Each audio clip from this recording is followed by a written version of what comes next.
Pinay, feeling hotel critic sa Denmark.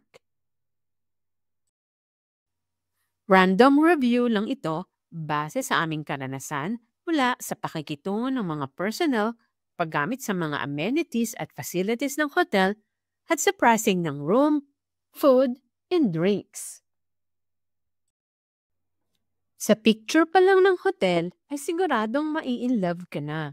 Ito ang miniature model ng Twin Towers. Ang ating i-review ay ang AC Hotel Bella Sky. Matatagpuan ito sa Copenhagen.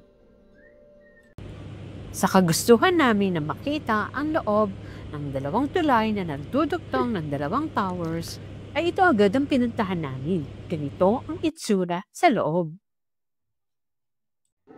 At dahil almost 3 p.m. na kami naka-check-in, ay kumain muna kami.